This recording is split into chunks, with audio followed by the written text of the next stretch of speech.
Muy buenas noches. Son las 19 horas del martes 22 de diciembre de 2020. Estamos en el Palacio Nacional de México, en este hermoso salón tesorería del Palacio Nacional, y vamos a iniciar la conferencia de prensa diaria sobre COVID-19, la pandemia causada por el coronavirus SARS-CoV-2. Hoy estaremos el doctor José Luis Salomía, director general de Epidemiología de la Secretaría de Salud, y yo, y presentaremos el informe técnico, una actualización, como solemos hacer los martes, del panorama internacional, y después abrimos a preguntas y comentarios para los distintos temas de interés en este momento. Le pido al doctor Salomía si es tan amable de presentar. Gracias. Señor secretario, vamos a iniciar con los datos de la conferencia vespertina nocturna, ya prácticamente por la puesta del sol del día de hoy. Un saludo, primeramente, como siempre, a todas las personas que, ya sea de manera presencial o virtual, atienden esta conferencia a través de los diferentes medios de comunicación, redes sociales, desde sus domicilios, sus trabajos o desde donde sus dispositivos móviles se lo permiten. Hoy estamos ya, conferencia vespertina número 293, caminando ya prácticamente hacia las 300, en 7 días serán así, y en el día también número 206 de esta nueva normalidad, que como todos ya sabemos está caracterizada por las intervenciones regionalizadas del semáforo de riesgo epidémico COVID, que si vemos la siguiente diapositiva, aprovechamos todas las noches para recordar a la población cuáles son los niveles de riesgo en función de las entidades en donde cada una de ellas se encuentra, y también recordándole que cuando hablamos de un semáforo de riesgo epidémico, precisamente el objetivo del mismo es, a través de un instrumento técnico que mide 10 indicadores del comportamiento de la epidemia en cada una de sus entidades federativas, poder entonces estimar el riesgo de contagiarse, enfermarse de forma grave y eventualmente poder fallecer a causa de las complicaciones de la enfermedad. Si estamos en una entidad con el color rojo o el color naranja, estamos en una entidad en donde estos riesgos son máximos o son altos, es decir, son los más elevados que tenemos para efecto del territorio, y por lo tanto tenemos que poner en práctica todas las recomendaciones que las autoridades locales, sobre todo estatales y también municipales, implementan en cada una de sus ciudades para poder disminuir los contagios, la transmisión de la enfermedad. Y si nos encontramos en entidades con los niveles de riesgo, digamos, moderado o bajo, la importancia de continuar implementando estas recomendaciones, porque de seguro el haberlas implementado y el haberlas realizado día con día fue lo que los llevó en un momento determinado a poder disminuir este riesgo. Entonces hay que mantenerlo, y esto es un reto todavía constante y permanente mientras la pandemia y la epidemia en el mundo dure. Hoy día vamos a darle una revisada a cuál es el comportamiento en las diferentes regiones de la OMS. Si vemos la siguiente diapositiva, queremos destacar entre todas este número de entidades federativas que están en un riesgo alto con el color naranja. Tenemos estas 6 entidades, y por eso queremos hacer un llamado especial a las mismas: Sonora, Zacatecas, Guanajuato, Querétaro, Hidalgo y Aguascalientes. Nos referimos a las personas que viven en estas entidades o que por motivos de algún viaje esencial tendrán que visitarlas en los siguientes días, que tomen las precauciones e implementen las acciones preventivas correspondientes, porque su nivel de riesgo, a pesar que es naranja, es un nivel que ha mantenido un ascenso en relación a los puntajes y que está más cerca de, en un futuro cercano, pasar a un nivel riesgo máximo, que sería el rojo, que el de realmente mantenerse o continuar disminuyendo. Eso sí, si se implementan las acciones de prevención, si se disminuye la movilidad y si no tenemos nada esencial, nos quedamos en casa, de seguro, inclusive estas entidades podrán también en un futuro inmediato poder controlar este riesgo y empezar a disminuirlo y lograr, lógicamente, colores más bajos. Veamos para el día de hoy cómo están las estadísticas. Si vemos la siguiente diapositiva, actualizamos nuestra curva de casos sospechosos, es decir, todas aquellas personas que han presentado signos y síntomas de la enfermedad, más de 3.420.000 ya para el día de hoy y que están agrupadas por su fecha de inicio de síntomas para efecto de todas estas barras, estas columnas que están distribuidas por semana epidemiológica en la que iniciaron sus signos y sus síntomas. Ya destacábamos, las 2 últimas semanas son las que han tenido la mayor cantidad de casos sospechosos de la enfermedad, es decir, todas las personas con una infección respiratoria aguda, leve o grave, pero no todas son producidas estos signos o síntomas por la presencia del virus SARS-CoV-2. Cuando vemos precisamente el porcentaje de positividad, ¿no?, que se obtiene de conocer las personas que han sido confirmadas o clasificadas como confirmadas para COVID-19, de las que han resultado negativas a la prueba, pues bueno, es el 40% para la semana 50, y este porcentaje de positividad hemos visto que ha estado variando en las últimas semanas, subidas y bajadas, y lo que tenemos prácticamente en las últimas 3-4 semanas es una disminución de lo que se había logrado en un momento determinado. Entonces, 4 personas de cada 10 que presentan signos y síntomas respiratorios lo están teniendo por la presencia del virus SARS-CoV-2. Y bueno, el total acumulado hasta el momento de las personas que han sido ya confirmadas a COVID-19 es de 1.338.426, entre las cuales también se encuentran las lamentables defunciones que para el día de hoy suman en todo el año de la epidemia 119.495. Si vemos la siguiente diapositiva, enfocamos ahora a los casos estimados, vemos el comportamiento de la curva. Esta semana habíamos iniciado con un ligero descenso, ya veíamos que en la medida de que los días transcurrieran, este descenso iba a disminuir, y precisamente para el día de hoy pues tenemos un comportamiento entre la 49 y 50, que es una meseta, no hay cambios, y esperamos inclusive que en los siguientes días empecemos nuevamente a ver una tendencia ascendente. Sin embargo, sí es importante comentar que para efectos de lo observado en las semanas previas, la velocidad, la aceleración de los contagios y por lo tanto en su momento la transmisión pues está alcanzando por lo menos un nivel de meseta, y claro, dependerá del comportamiento en cada una de las 32 entidades federativas que esta meseta vuelva nuevamente a convertirse en una curva ascendente o continúe más bien en un nivel como tal, es decir, en una estabilidad. Continúan también incrementándose las personas recuperadas, más 6% para efectos de las 2 últimas semanas, sumando ya 996.302, casi ya 1 millón de personas que se han recuperado de COVID-19. Y nuestro indicador de casos activos nuevamente regresa al 6% que habíamos tenido en semanas previas, y es la proporción de personas que representan la epidemia activa en México de COVID-19. Si vemos la siguiente diapositiva, vamos a enfocar precisamente en el comportamiento de la mortalidad. Continuamos con un incremento ligero para las 2 últimas semanas, más 2%, menor que el que observamos en los casos, y una disminución, digamos, general cuando comparamos la semana 50, que es la última graficada, con la semana 28, de un menos 28%. Esperemos que en la medida que las personas continúen en su momento aplicando las medidas de prevención, podamos continuar en las entidades sobre todo que han mostrado estabilidad o descenso de la presentación de casos, que no existan más contagios, y en las entidades que están teniendo incrementos en las últimas semanas, estos incrementos puedan frenarse a través de disminuir la movilidad, disminuir las actividades sociales, que bueno, también lógicamente esta curva, que es la que más queremos ver que disminuya, lo empiece a hacer en algún momento de la epidemia. Pasemos a la siguiente para ver las ocupaciones hospitalarias. Revisamos nuevamente nuestros gráficos de disponibilidad ocupación.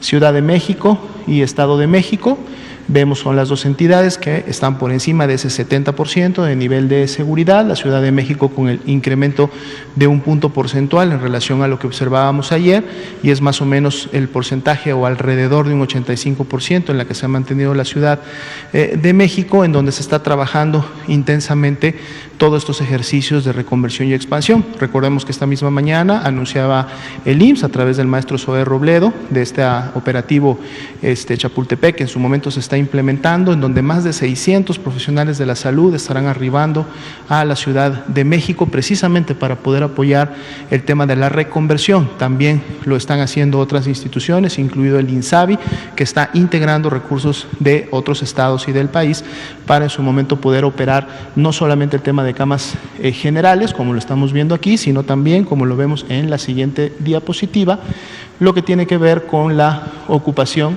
de camas con ventilador. Si nos permiten la siguiente diapositiva, en donde también la Ciudad de México encabeza, lógicamente, la mayor ocupación de la mano de Baja California. Baja California, recuerden, también está incluido en este operativo. Hay también todos los demás elementos de las instituciones que están apoyando a Baja California para que, sobre todo en este indicador de camas con ventilador para los pacientes más críticos, esta disponibilidad de 28% que todavía existe en ambas entidades pueda más bien incrementarse o mantenerse para que en la medida de la necesidad de cada una de las personas que están teniendo enfermedad grave puedan entonces siempre encontrar una cama de especialidad para poder tener las mejores oportunidades de sobrellevar la gravedad y poder en su momento recuperarse. Bien, pasemos a un siguiente grupo de diapositivas, aunque aquí primero podemos ver, ahora vamos a manejar los dos grupos de gráficos, el comportamiento precisamente de la hospitalización diaria. Como ya veíamos hace aproximadamente 2 semanas y media, que la curva de casos estimados había superado en su momento la primera curva que tuvimos a finales de julio. Siempre hemos dicho que en un promedio de 2 a 3 semanas después de que vemos un incremento de los casos, también vemos un incremento, lógicamente, en las hospitalizaciones. Y para fines prácticos, pues básicamente para el día de hoy, que es el corte de la medianoche de ayer, estamos ya alcanzando el nivel de ocupación que tuvimos en su momento en los meses de julio. Solamente la disminución es de menos un punto porcentual, pero para fines prácticos y en base a como ustedes también pueden notar en la gráfica, se han alcanzado esos niveles. Y como lo vemos en las dos diapositivas previas, este incremento está precisamente basado en esas 3 entidades que acabamos de comentar: Ciudad de México, Estado de México y Baja California, son las que más están contribuyendo con este incremento, mientras hay muchas otras entidades que todavía mantienen niveles muy bajos de ocupación, o inclusive entidades que, estando en naranja, están presentando tendencias descendentes en la ocupación. Por eso la importancia de apoyar a las entidades que están teniendo, en todo caso, la saturación hospitalaria, para que entonces puedan ellos solventar y siempre dar los servicios que corresponden a la población. Bien, pasemos entonces ahora sí al siguiente grupo. Decíamos, vamos a actualizar el panorama internacional, en este caso el panorama pandémico. Ya tenemos más o menos un mes en donde América volvió nuevamente a ocupar, la región de las Américas volvió a ocupar nuevamente el primer lugar en la epidemia reciente o en la mayor actividad epidémica, prácticamente con la mitad de todos los casos que en los últimos 14 días se han presentado en todo el mundo. ¿Cuántos son estos? 8.795.618 y representan el 12% de todos los casos acumulados a nivel mundial que hasta el momento hemos tenido en el marco de la pandemia. Lo sigue todavía el continente, la región europea, de la Organización Mundial de la Salud, con un 37%, y si recordamos los valores de semanas previas prácticamente se ha mantenido de manera similar, y las otras 4 regiones pues presentando magnitudes todavía bajas en relación a la intensidad epidémica, al menos de los últimos 14 días. Si vemos en la siguiente diapositiva, vamos a ver esta misma información, pero ahora en las curvas de casos diarios por la fecha de reporte. Rápidamente saltan a la vista las regiones de Europa y de América, ya las veíamos que son las que más concentran la actividad. Y cuando vemos el comportamiento, en el caso de Europa, este segundo mayor y mucho más alto pico que en su momento tuvieron a comparación de lo que se observó en los primeros meses de la pandemia a principios de año, pues bueno, lo que parecía que en un momento empezaba a descender, realmente se convirtió en una meseta e inclusive en los últimos días vemos que está empezando nuevamente a tener una ligera tendencia ascendente. En América esta es todavía mucho más clara, ya desde que la tendencia ascendente inició hace aproximadamente 2 meses y medio, pues bueno, esta se ha mantenido y continúa todavía una escalada importante en lo que se refiere a los casos diarios que se están presentando. Pero para fines prácticos, magnitudes en los últimos 2 meses bastante similares tanto en Europa como en América, más allá del acumulado de casos que se ha dado en todo el año. Si vemos la siguiente diapositiva, tenemos una imagen similar, pero ahora enfocada a las defunciones diarias que se están presentando en estas regiones. Nuevamente destacan Europa y América, sobre todo Europa, que había tenido un buen control, digamos, sobre la estacionalidad del verano, vuelve nuevamente a tener un incremento en la ocurrencia de las defunciones y esta se ha mantenido desde que se incrementó e inclusive llegó a superar la primera oleada de defunciones que en su momento tuvieron también a principios de año.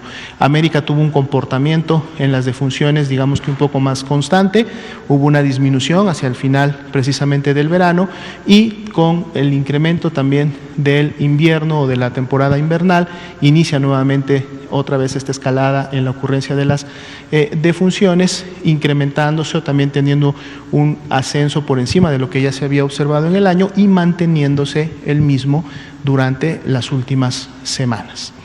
Veamos otra gráfica más, que es precisamente las curvas de los casos nuevos. Estas curvas están basadas por millón de habitantes, lo que hace que podamos comparar la magnitud de las mismas entre las regiones que aquí están representadas, recordando que para este gráfico América está dividido a su vez en 2 regiones, que es América del Norte y América del Sur, un poco también para diferenciar los determinantes ambientales o de temporalidad estacional, dado que como ustedes saben, América del Norte pues estamos prácticamente ya ingresando a la temporada invernal de mayor intensidad en relación a las bajas temperaturas, mientras que América del Sur más bien está ingresando a su época de verano. Sin embargo, y ahorita nos referimos a América del Sur, primero veamos a América del Norte, ya tenemos algunas semanas que inclusive ha superado para efectos de casos nuevos por millón de habitantes al continente europeo. Y lo que veíamos viendo como una disminución en el continente europeo, ya una tendencia descendente, en las últimas semanas no solamente esta se había estabilizado, sino que ahora vemos que nuevamente empieza a incrementarse para efecto de la región europea.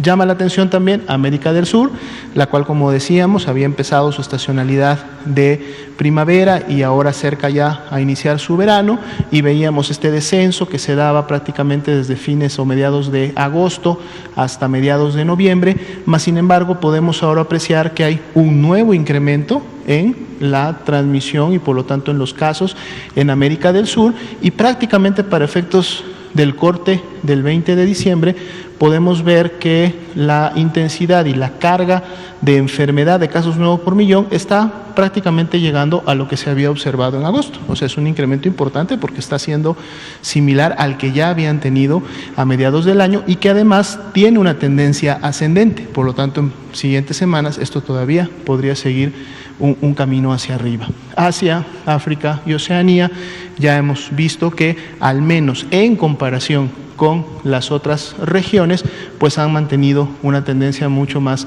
basal en lo que se refiere a la magnitud de sus casos.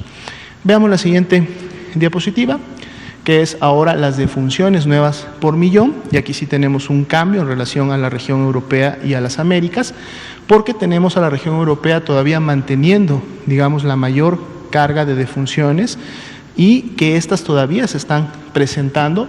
Notábamos la semana pasada un ligero descenso, sin embargo ahora vemos que con la actualización de la última semana nuevamente vuelven a repuntar las defunciones y se mantienen entre las regiones como las de mayor afectación. Está seguida no muy lejos todavía por América del Norte, ambas superando lógicamente su primera oleada de defunciones que tuvieron a principios de la epidemia, y empezamos a ver también en América del Sur que esta tendencia descendente que había mantenido durante varias semanas está siguiendo nuevamente a la tendencia que acabamos de ver en relación a los casos, porque ahora también vemos que las defunciones en la región de América del Sur están nuevamente volviendo a tener un comportamiento ascendente y con una tendencia que pareciera que en las siguientes semanas esto va a continuar, y lógicamente así sucedería si además los casos continúan incrementándose. Asia, África y Oceanía, en comparación con las otras regiones, pues presentan una carga de defunciones todavía basal y continúan con esa tendencia estable que hemos visto prácticamente durante todo el año de la pandemia. Veamos por favor la siguiente diapositiva. Si bien es cierto, hemos estado viendo todas, o en este caso 6 regiones importantes de la OMS, pues bueno, cada uno de los países que integran todas estas regiones llevan su estadística, tanto de la carga de casos como en su momento de la ocurrencia de defunciones. Aquí estamos presentando los primeros 15 países que tienen la mayor incidencia de casos. A la cabeza se encuentra Andorra con una de las incidencias más grandes, lógicamente una región bastante pequeña, pero podemos identificar también, más allá de los países que se han visto afectados en Europa, países también que pertenecen al continente americano, como son lógicamente los Estados Unidos de América y Panamá. Tenemos también Aruba, que en su momento pues están en este top 15. Importante resaltar que para efectos del top 15 México no se encuentra presente. De hecho, a México lo vamos a encontrar hasta el puesto número 101 para efecto de casos. Si vemos en la siguiente diapositiva, tenemos también el top 15 de los países con la mayor mortalidad. Y entonces aquí podemos ver un poco más la presencia de países de las Américas. Tenemos a Perú, tenemos en su momento también a los Estados Unidos de América y Argentina, y bueno, muchos países europeos que desde un principio han mantenido una afectación importante. Nuevamente resaltamos que para efectos del top 15 no se encuentra México. México no es parte del top 15 para efectos de la mortalidad, y si nosotros continuáramos buscando a México, lo encontraríamos en la posición número 17 en relación a la mortalidad mundial. Vemos por favor la siguiente diapositiva. Continuamos con el llamado importante: evitar el colapso de nuestros hospitales está en tus manos, está en nuestras manos. ¿Por qué? Porque es la decisión que cada uno de nosotros podemos tomar en el día a día de aplicar las medidas. La decisión de podernos quedar en casa, de si tenemos que salir a realizar alguna actividad esencial o atender alguna urgencia o emergencia, podemos tomar la decisión de hacerlo guardando la sana distancia, tomar la decisión de usar el cubrebocas de manera adecuada, sobre todo si voy a salir a espacios públicos, espacios cerrados o muy concurridos, y la decisión de estarnos lavando las manos continuamente para en su momento poder contribuir tanto en lo individual y para con mi núcleo familiar, como de manera colectiva, es decir, en mi comunidad, a la disminución de la transmisión y por lo tanto permitir que el sistema de salud pueda seguir conservando las capacidades que hasta el momento ha generado para poder seguir brindando la atención que todos los mexicanos se merecen, sobre todo en estas épocas en las que estamos viviendo esta emergencia sanitaria. Tenemos una diapositiva más. La pandemia nos enseñó que las medidas básicas de prevención son ahora o deben de ser una práctica diaria y para siempre, es decir, todas estas medidas que acabamos de comentar deben de convertirse en hábitos, deben ser un hábito que diariamente nosotros debemos de implementar en el diario quehacer de nuestras vidas. Inculquémoslo en nuestros hijos o en los menores de edad, enseñémosle desde desde ahorita que están en pequeñas edades, aprovechando que los tenemos en casa, que no están en las escuelas, enseñémosles estos hábitos, que formen parte de su diario quehacer, que ellos crezcan sabiendo que esto es lo que tienen que hacer de manera diaria para evitar no solamente o ahora COVID-19, sino muchas otras enfermedades transmisibles por diferentes vías. Por ti, por mí, por todo México, me cuido, ¿sí? Y bueno, en su momento, y creo también un tema pues que está lógicamente visible y es de importancia para todos, sobre todo para esta semana en donde están todas las expectativas del inicio de la vacunación. Recordemos que hay un plan nacional, hay una política pública de vacunación contra COVID-19, la podemos encontrar en la página de coronavirus.org.mx, podemos informarnos a través de ella para saber e identificar en qué momento nos va a tocar recibir la vacuna y por lo tanto vacunémonos cuando pues vaya a ser ese momento. Sería la información para esta noche. Muchas gracias, doctor José Luis Salomía. Vamos entonces a pasar a preguntas y comentarios. Son las 19:26.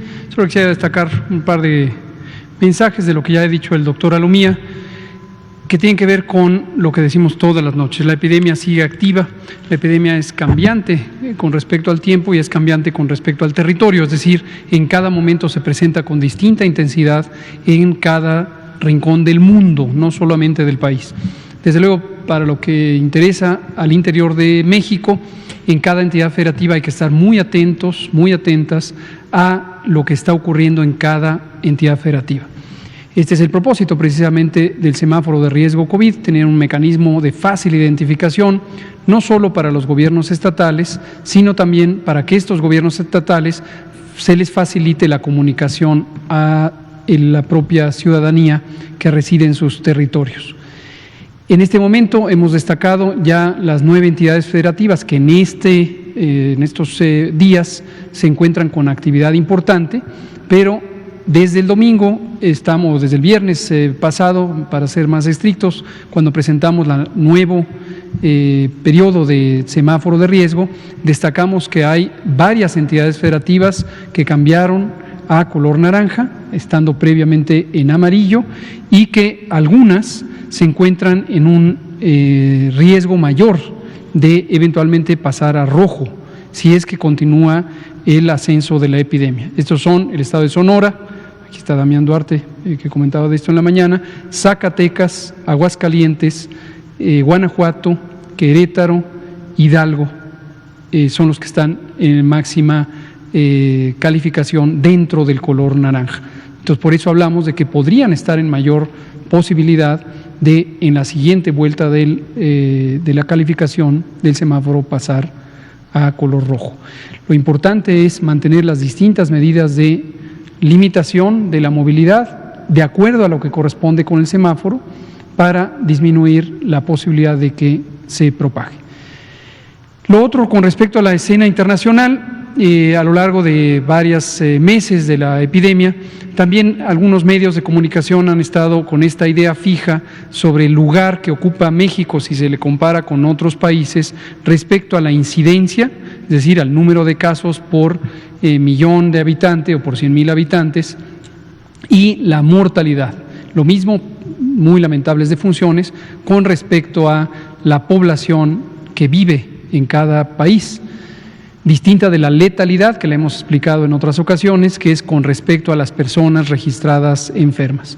Como se muestra hoy en esta actualización de la tabla de la Organización Mundial de la Salud, con el orden en que se presentan los distintos países en este momento, vemos una vez más que México se encuentra en el lugar número 101 para la incidencia y 17 para la mortalidad. Ahora, esto es importante siempre tenerlo presente si se quiere analizar las cosas con seriedad desde un punto de vista técnico, más que desde un punto de vista de pues llamar la atención en términos de comunicación con otros fines, que es una situación cambiante. En este momento varios de los países europeos pasaron a los primeros niveles en este orden de incidencia y de mortalidad, precisamente porque en la segunda oleada epidémica, el segundo brote o el rebrote, se presentó con mucha mayor intensidad en el continente europeo. ¿Qué puede pasar después? Que sigan cambiando y que por momentos algunos países aparezcan o aparezcamos en mayores índices que después nos superen otros países. Desde el punto de vista del manejo de la epidemia, esta comparación no tiene una utilidad directa y desde luego desde el punto de vista humano y social, en todo momento cualquier agregación de nuevos casos y con mayor razón nuevas defunciones es algo sumamente lamentable.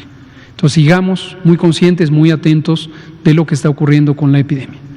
Vamos a abrir. Damián Duarte, Natalia Vitela, Otilia Carvajal y nos vamos por aquí. Carlos Alvaro. Buenas noches, doctores López-Gatell, José Luis Salomía. Primero que nada, gusto saludarlos. Damián Duarte del canal de YouTube y Sonora Power y de Lobos FM de Hermosillo. Política y Rock and Roll Radio también.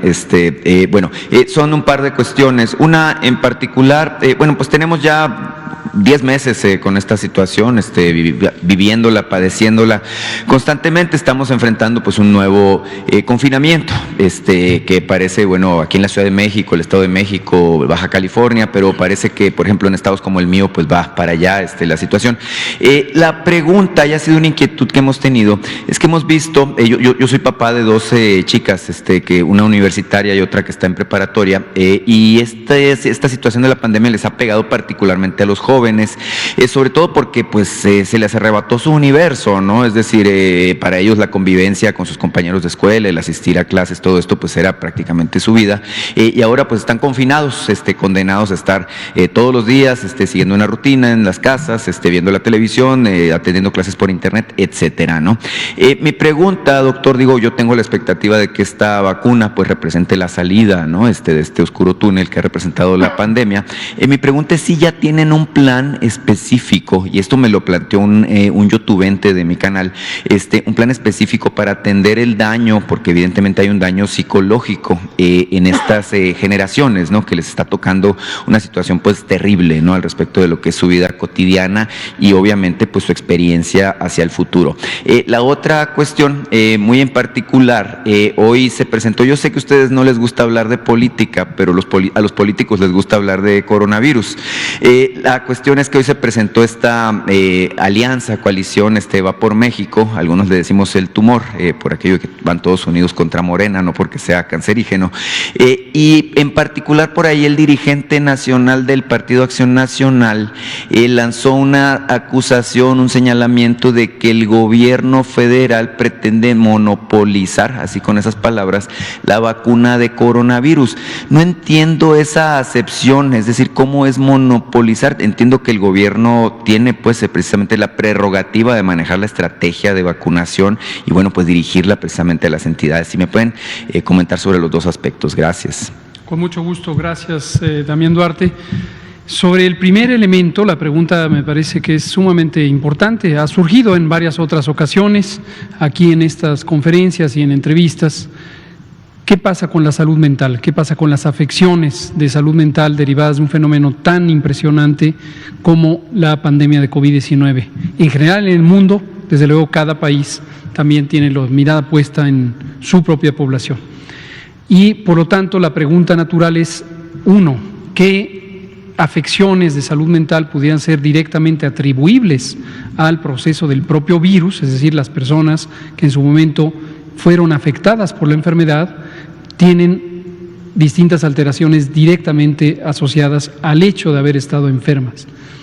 Ahí ha habido algunos documentos científicos, algunas descripciones científicas de series de casos en donde se ha pensado que las alteraciones del carácter mental, aquí está también presente en el universo de lo mental, lo emocional, por ejemplo los trastornos depresivos, los trastornos de ansiedad, pudieran estar involucrados, causados directamente por el virus, por el daño orgánico que produce el virus. Ese es un pequeño elemento. Hasta el momento no parece haber un consenso o descripciones suficientemente amplias para pensar que así sea. Por el otro lado, se conoce desde hace mucho tiempo que personas que han estado enfermas, sobre todo por periodos prolongados, y en especial si han estado críticamente enfermas, hospitalizadas por semanas, 4 o 6 semanas, con una condición grave, quizá en un estado de coma, quizá intubadas, desde luego la propia hospitalización les ha cambiado de manera muy notoria el estado de ánimo y el estado mental. Y estas personas requieren atención generalmente de rehabilitación en el campo físico, pero también en el campo psicoemocional. Para ellas existen en los propios servicios de salud algunas capacidades que ayudan a darle seguimiento. Se les cita a consultas externas de apoyo psicológico, de salud mental, según corresponda. Es una decisión médica en el sentido de la relación con una persona enferma a la vez. Y es claro, aquí lo destacamos y conecta con lo último que quiero comentar al respecto de esto, que los servicios de atención en salud mental en México desde hace muchísimo tiempo, son limitados en cantidad y desde luego también en calidad en algunos casos. No hay suficientes servicios de salud mental por mucho tiempo. Cuando empezamos en este gobierno, lo hemos destacado mucho. El doctor Alcocer, nuestro jefe, el secretario de Salud, ha sido sumamente enfático en este tema en particular, el déficit de servicios de salud mental que México tiene desde hace décadas. Si el Sistema Nacional de Salud se quedó estancado, limitado y empezó a entrar en una fase de deterioro, particularmente en los últimos 15 años, en especial la salud mental ha sido una de las más afectadas.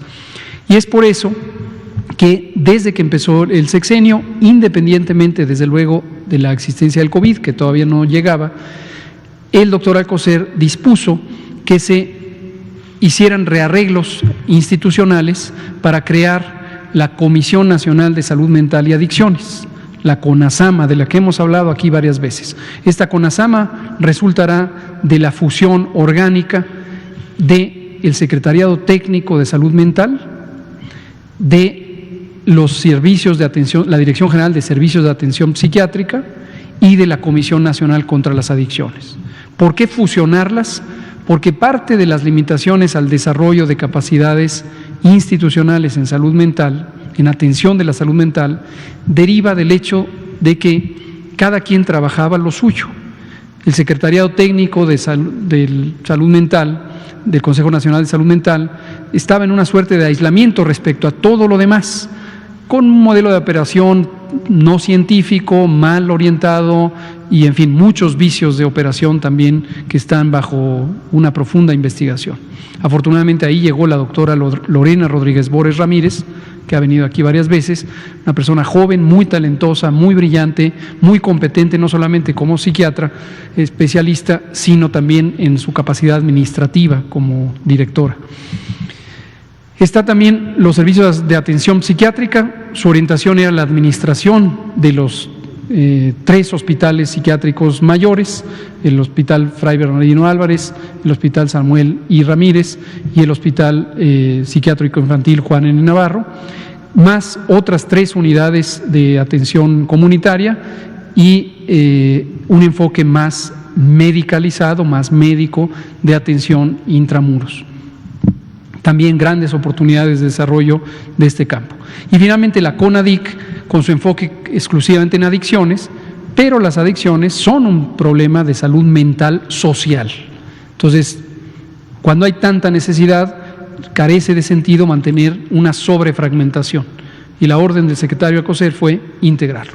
El equipo, ustedes lo conocen, ha venido en varias ocasiones, 5 o 6 veces a esta conferencia de prensa. Les vamos a seguir pidiendo que nos acompañen, porque ahí se responde su pregunta.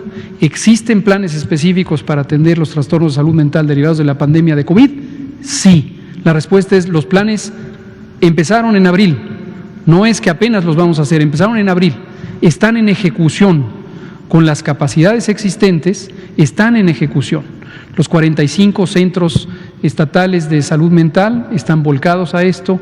Los diversos servicios de atención de salud mental que hay dentro de las instituciones, en unidades generales, están volcadas a esto. ¿Que va a haber un déficit? Indudablemente.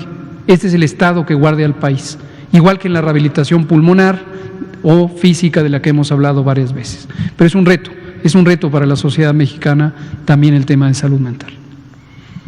Respecto a su segunda pregunta, pues efectivamente los políticos que se dediquen a lo que están haciendo, política en los tiempos electorales, bueno, sin duda es esperable que los que están haciendo política electoral estén en búsqueda de banderas, de motivos de conversación, de persuasión al público.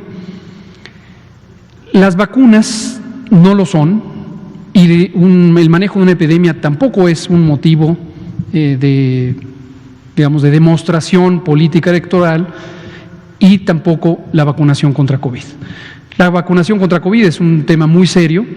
La vacunación es efectivamente al fin el logro de tener un instrumento de protección específica, que es la gran esperanza para cambiar el rumbo de esta epidemia, no solo en México, sino en el mundo. Esto se hace rigurosamente, científicamente, técnicamente. Por eso tenemos un grupo técnico asesor de vacunas que ha venido trabajando desde hace meses en el programa, asesorando al Programa Nacional de Vacunación, y que el doctor Alcocer instruyó que se dedicara específicamente a asesorar sobre el programa de vacunación contra COVID. Este grupo técnico, también lo hemos comentado varias veces, tiene personas de altísimo nivel científico, técnico, con muchísima experiencia. Está el doctor José Ignacio Santos, quien es el secretario del Consejo de Salubridad Nacional, General, hoy en esta administración. Él fue el creador del Programa Nacional de Vacunación. Él es un experto mundial, reconocido nacional e internacionalmente en el campo. Fue director del Hospital Infantil de México, fue el jefe del Departamento de Infectología Pediátrica del Hospital Infantil de México, ha sido asesor de la Organización Mundial de la Salud por muchos años y de la Organización Panamericana, sigue siendo asesor todavía. Está el doctor Alejandro Cravioto, es el presidente actual del Grupo Asesor Estratégico de Inmunizaciones de la Organización Mundial de la Salud. Está la doctora Celia Alpuche, quien preside el Grupo Técnico Asesor, directora del Centro de Investigación sobre Enfermedades Infecciosas, y varios otros colegas, son 22 en total, que tienen una gran experiencia. Y lo que han hecho son recomendaciones técnicamente fundadas, científicas, para tener un programa apropiado de inmunizaciones. Excepto quizá por estas comunidades que usted comenta, que están más en el trabajo de la política electoral, el sentido común hace a la gran mayoría de las personas, no solo en México, sino en el mundo, entender de manera directa por qué los gobiernos nacionales son quienes se encargan de los planes nacionales de vacunación. El propio Estados Unidos, nuestro país vecino, es un país federal, y de acuerdo a la ley o las distintas leyes en Estados Unidos, las entidades federativas tienen competencias sobre vacunación, y aún así, ahí es el gobierno federal de Estados Unidos el que está coordinando la adquisición y el desarrollo de las vacunas. Se requiere una perspectiva estratégica nacional. No es excepción lo que está ocurriendo en México, de hecho es la regla. Para el gobierno de México, controlar esta epidemia, usar apropiadamente las vacunas contra COVID, es un asunto de interés del Estado nacional, es de interés del Estado. Y como señalábamos en múltiples ocasiones, nuestro presidente lo volvió a decir esta mañana, hay 32 entidades federativas prioritarias. La prioridad 1 son 32 entidades federativas. Entonces, no habría una lógica técnica, científica, si se estuviera pensando en el interés superior del país, para preocuparse por quién controla las vacunas localmente. Y es indiscutible que los gobiernos estatales, y esperamos que así sea en los 32 casos, van a trabajar armónicamente con la nación, como corresponde al interés superior de la nación. Muchas gracias. Natalia Vitela, Reforma. Gracias, buenas noches, doctor. Quiero preguntarle, hoy por la mañana el canciller Ebrard habló de la llegada de las vacunas mañana. Entonces quería saber si me puede dar detalles, quiero saber cuántas dosis van a llegar ¿desde dónde van a llegar? Mañana mismo iniciaría ya la aplicación de la vacuna, mañana mismo se irían, bueno, entiendo que se quedan aquí en Ciudad de México y otras a Coahuila. Y también le quiero preguntar sobre este simulacro que tuvieron, ¿cuáles fueron los aprendizajes y cuáles fueron, digamos, que están ajustando o cuáles fueron los ajustes? Gracias. Muchas gracias, Natalia Vitela de Reforma. Nadie había preguntado por el simulacro desde el viernes pasado. Efectivamente, la semana inmediata previa fue de gran utilidad para poner a punto el arranque de la vacunación contra COVID. Tuvimos el miércoles, como ya lo habíamos relatado, un periodo de capacitación que duró toda la mañana, desde las 9 hasta las 3:30 de la tarde, en la que se entrenaron en la aplicación de esta vacuna, la vacuna de Pfizer-BioNTech, a 300 personas del personal de salud. Estas personas son ya expertas en el campo de vacunación, en el área aplicativa. El entrenamiento fue específicamente respecto al manejo de logística de esta vacuna que requiere estar en ultracongelación. A invitación del Gobierno de México, personas de Pfizer participaron en la capacitación para mostrar las propiedades de su vacuna y las cajas de refrigeración que se están usando en otras partes del mundo y también se usarán en México para su transporte al punto de vacunación. La capacitación fue muy productiva, participó, como decía, personal civil y militar de las 6 instituciones nacionales de salud y también de los servicios estatales de salud de la Ciudad de México y algunos de Coahuila. Ese mismo día, el miércoles, se hizo un primer simulacro, el miércoles 16 de diciembre. El 17 se hizo un segundo simulacro, ya de manera más amplia, y el 18, que fue viernes, se ocupó la mañana en hacer un simulacro de todo el trayecto. Publicamos un boletín de prensa comentando al respecto el propio viernes y en esto está involucrado múltiples dependencias y oficinas del Gobierno de México. Está el Sistema de Administración Tributario, está la Administración General de Aduanas, está la Secretaría de Relaciones Exteriores, la Secretaría de la Defensa, la Secretaría de Marina, desde luego la Secretaría de Salud, quien coordina el operativo, y empezamos en el aeropuerto con el simulacro. Se usó para efectos del simulacro 120 dosis de vacuna contra influenza como modelo de trabajo. Se desplazaron hacia la sede del 18º Regimiento de Infantería, que está en la zona de Tlalpan, cerca del Colegio Militar, y ahí se hizo todo el proceso de desempaquetamiento, verificación, y desde luego se pusieron en marcha los unidades de vacunación, le llamamos células de vacunación. Y ahí participó personal en cada célula de todas las instituciones. Eso es algo muy importante porque no es usual que trabajen juntos y juntas en la misma unidad de vacunación personal de todas las instituciones. Nos interesa que así sea para que haya este trabajo colegiado que es de gran ayuda. Participaron cerca de 500, un poco más de 500 miembros del Ejército, también en el operativo de resguardo, y fue exitoso el simulacro. Hubo aprendizaje en algunos temas de logística, incluyendo el trayecto, lo que en su momento pudo haber sido una amenaza, que era el tráfico. Afortunadamente ahorita que ya estamos en semáforo rojo, ha disminuido. Mañana martes 23 de diciembre, efectivamente llega el primer embarque de vacunas de Pfizer-BioNTech.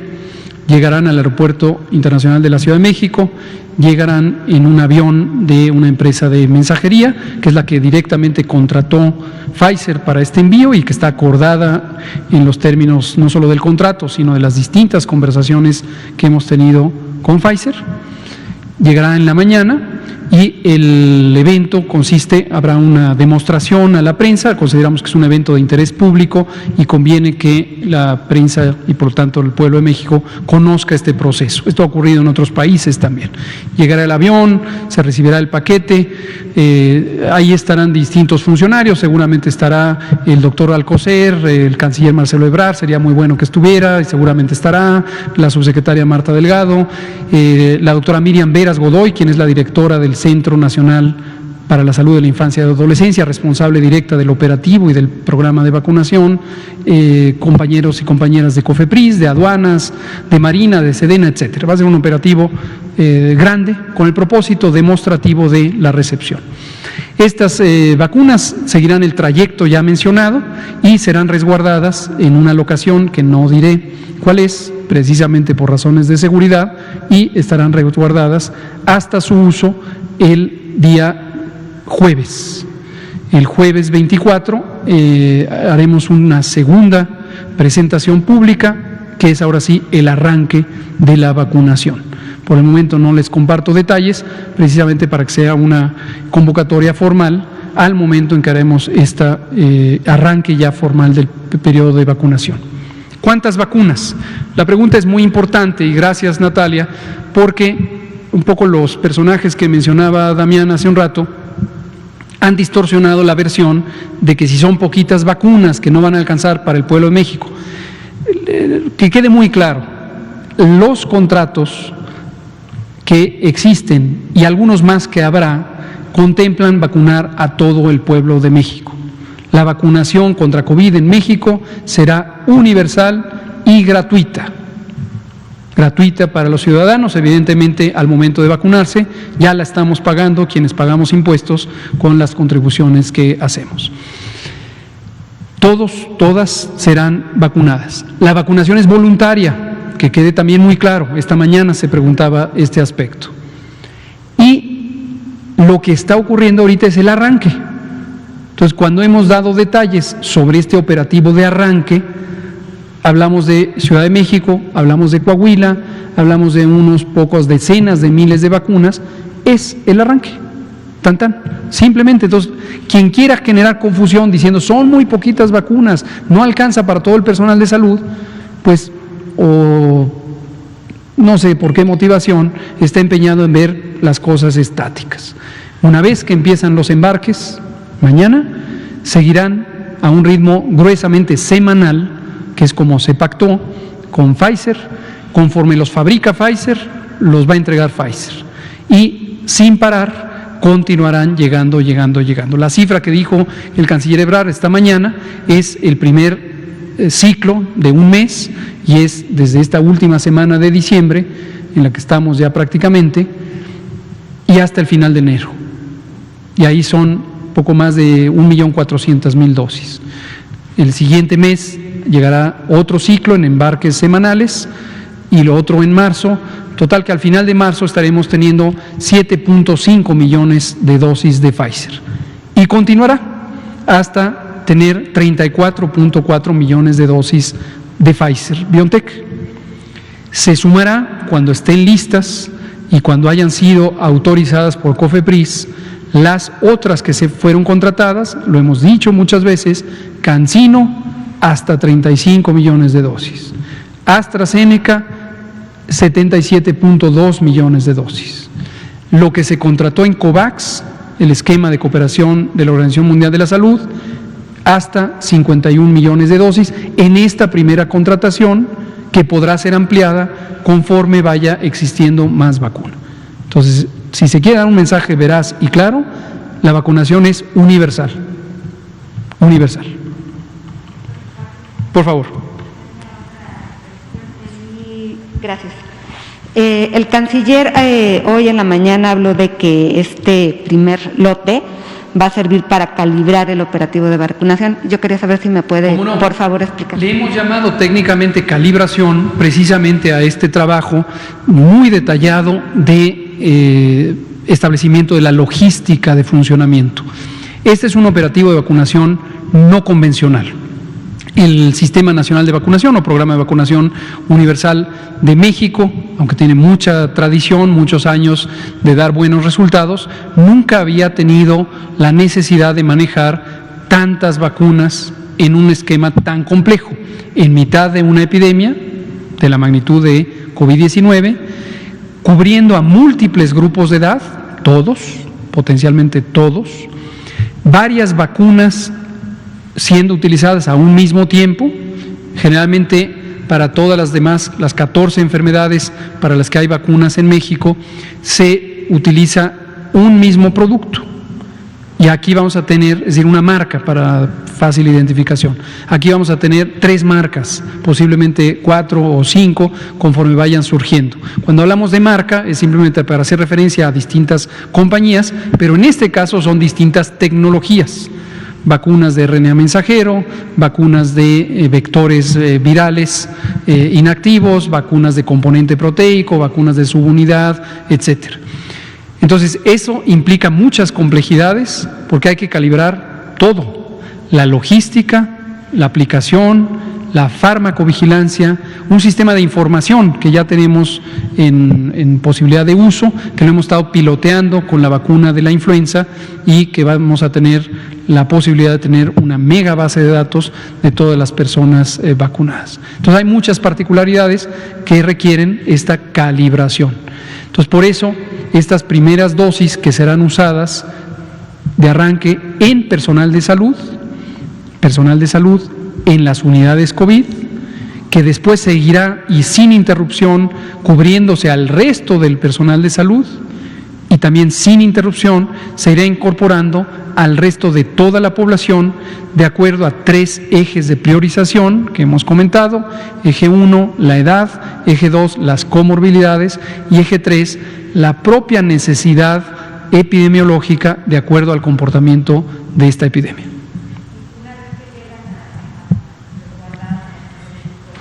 ¿Se van a Coahuila o va a empezar de manera simultánea? El embarque en Coahuila será independiente, llega al aeropuerto de Monterrey y también, no, en el siguiente ciclo, en los últimos días del año, y llegará un embarque aquí y un embarque en Monterrey y seguirá una ruta muy semejante. Entonces, va a empezar primero, arranca en la Ciudad de México y posteriormente en Coahuila. Posteriormente seguimos en la Ciudad de México y en Coahuila, en este periodo de calibración, y después, insisto, sin interrupción, enero, febrero, marzo, abril, todo el año.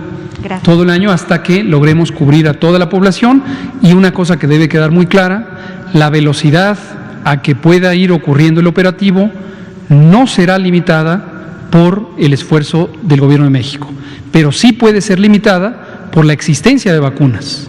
Las vacunas no se han terminado de fabricar. Estas cantidades que hemos dicho son 116 millones, no existen todavía, se están en proceso de fabricación por parte de las distintas compañías. Muchas gracias, Natalia. Tenemos 3 minutos, vamos con Liliana Noble de Pulso Saludable, pero quedó pendiente Otilia. Vamos a pasarle a Otilia, que no la habíamos recibido. Otilia Carvajal. Sí. Buenas noches, Otilia Carvajal de La Razón.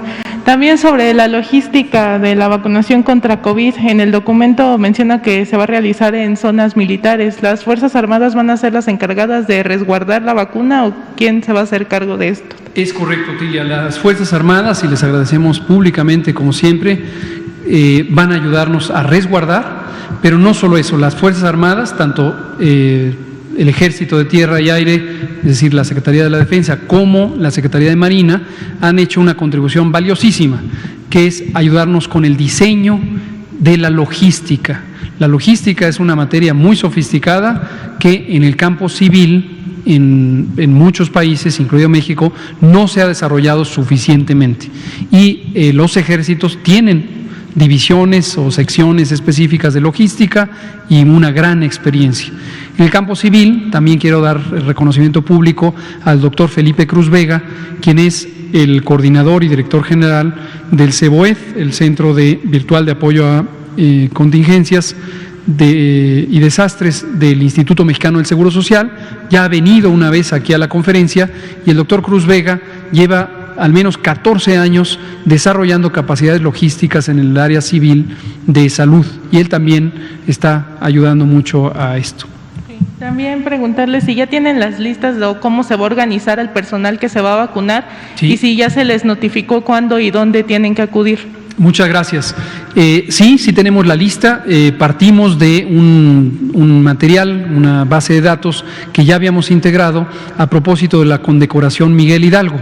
Se acordarán que se dispuso de la condecoración Miguel Hidalgo para reconocer al personal de salud que está participando en las unidades COVID. Entonces, esto ya nos permitió un primer arranque con la base de datos, sobre todo el personal clínico. el personal de enfermería y medicina. Hay otro personal, y quiero destacarlo aquí, están 14 categorías de personal de salud clasificadas administrativamente. Todas y todos ellos van a ser vacunados, empezando por aquellos que están en las unidades COVID. Un ejemplo que quiero dar, no es exclusivo, hay muchos, es el personal de química, quien está en los laboratorios. Otro es los camilleros, y aquí no uso lenguaje de género porque habitualmente son varones la gran mayoría, o todos. Las personas recepcionistas, las asistentes médicas, las auxiliares de enfermería, los inhaloterapeutas, etcétera, las 14 categorías. Y vamos a empezar por quien tiene mayor riesgo de exposición, a quien tiene menos. Vamos a cubrir a todo el personal de salud y va a haber una interposición todavía en el proceso de vacunar al personal de salud. Vamos a arrancar con la vacunación de todo el resto de la población, empezando por quienes tienen 80 y más años, 70, 79, 60, 69, etcétera.